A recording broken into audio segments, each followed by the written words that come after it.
Kelinglar bolalar, kelinglar. Qarzing qachon berasan? Men seni orqangdan yuraveramanmi? Beraman. Jitcha muhlat beringlar bolalar, iltimos sizlardan. Hech qanaqa muhlati yo'q. Bugun kechga qilib bersang qilib berding. Bo'lmasa sen bilan boshqacha gaplashamiz. Qo'shnimmi? Tinchlikmiki? Oldidagi bolalar kim ekan? Urushyaptimi qo'shnim bilan? Kelinglar bolalar. Yaxshimisizlar? Qo'shni? Qo'shni, qamaysiz? Tuzimsiz? Yaxshimisiz? Tinchlikmi qo'shni?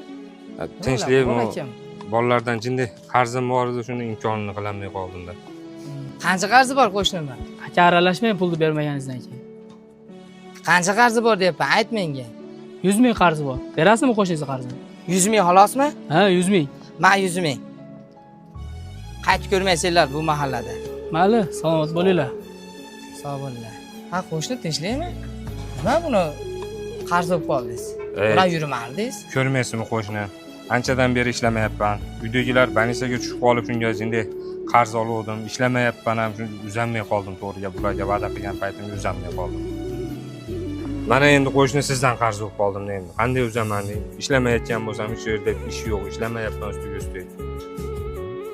Ey qo'shni, siz ishdan ham, puldan ham hijolat olmaysiz. Sizga zo'r taklif bor.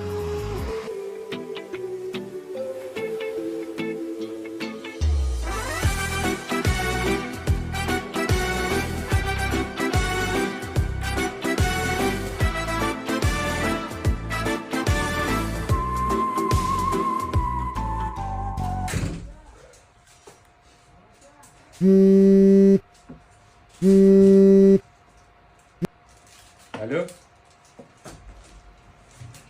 Nima?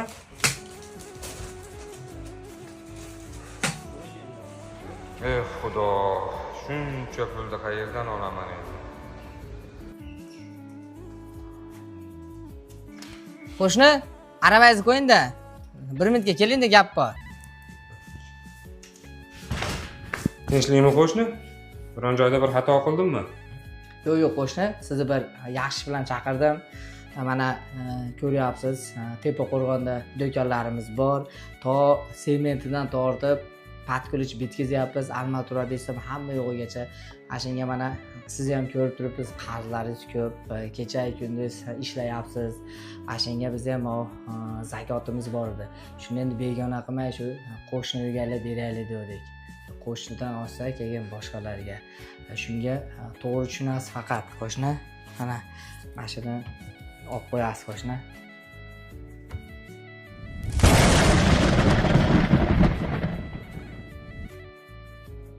Payg'ambarimiz sollallohu alayhi vasallam aytdilar: qo'shnini haqqi nima ekanligini bilasanmi?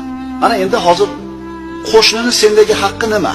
Yaxshi qo'shnichilik qiladigan odam nima ish qilish kerak? Agar sendan yordam so'rasa, yordam berasan. Agar muhtoj bo'lsa, qarz berasan. Muhtoj bo'lsa, ko'mak ko'rsatasan. Kasal bo'lsa, ziyorat qilasan. Yaxshilik